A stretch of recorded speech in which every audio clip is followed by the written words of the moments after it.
लोकसभा चुनाव के तीसरे चरण की वोटिंग 7 मई को होगी। छत्तीसगढ़ में 7 संसदीय क्षेत्रों की जनता नेताओं का भाग्य ईवीएम में कैद करेगी। मंगलवार को लोकसभा चुनाव के तीसरे चरण में सरगुजा, रायगढ़, बिलासपुर, कोरबा, जांजगीर, दुर्ग और रायपुर की जनता वोटिंग करेगी। चुनाव आयोग के मुताबिक वोटिंग के लिए राज्य में सार्वजनिक अवकाश घोषित किया गया है। मतदान के लिए 77,592 मतदाता कर्मी नियुक्त किए गए हैं। मतदान सुबह 7 बजे से शाम 6 बजे तक होगा। तीसरे चरण में पिछले लोकसभा की तुलना में 9.34% मतदाताओं की वृद्धि हुई है। इसके लिए 2,809 संगवारी मतदान केंद्र बनाए गए हैं। इसके साथ ही मतदान के लिए 306 आदर्श मतदान केंद्र बनाए गए हैं। 235 केंद्र युवाओं द्वारा संचालित हैं। गर्मी से बचने के लिए मतदान केंद्रों पर शीतल पेयजल, नींबू पानी और ORS घोल की व्यवस्था की गई है। जहां जरूरी होगा वहां कूलर भी लगाए जाएंगे।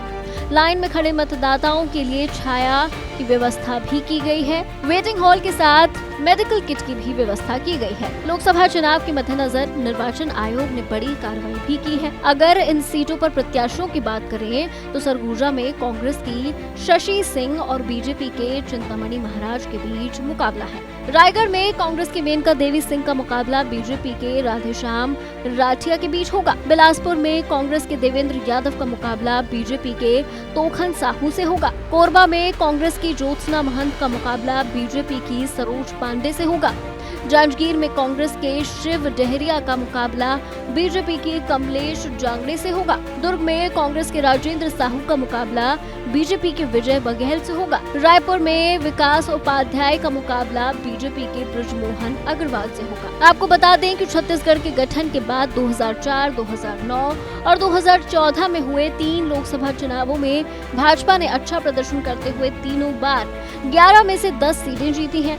तो वहीं 2019 में भाजपा ने 9 सीट और कांग्रेस ने 2 सीटों पर जीत दर्ज की थी। इस चरण में छत्तीसगढ़ से कुल 168 उम्मीदवार मैदान में हैं, लेकिन सीधा मुकाबला सत्ताधारी भाजपा और विपक्षी कांग्रेस के बीच है। इन 7 सीटों में जांजगीर, चांपा अनुसूचित जाति के लिए सुरक्षित है, तो सरगुजा और रायगढ़ ST के लिए सुरक्षित है। इन सीटों पर सीधे तौर पर आदिवासी समाज निर्णायक भूमिका में होगा, जिसको साधने की दोनों पार्टियों ने कोशिश की है। अगर पुराने आंकड़ों की बात करें तो अब तक लोकसभा चुनावों में बीजेपी का पलड़ा भारी रहा है और दूसरी तरफ इस बार के हुए विधानसभा चुनाव में भी लोगों ने बीजेपी पर ही भरोसा जताया था। ऐसे में देखना ये होगा कि क्या बीजेपी अपने पुराने इतिहास और विधानसभा की सफलता को एक बार फिर दोहरा पाती है या फिर कांग्रेस की मेहनत रंग लाती है।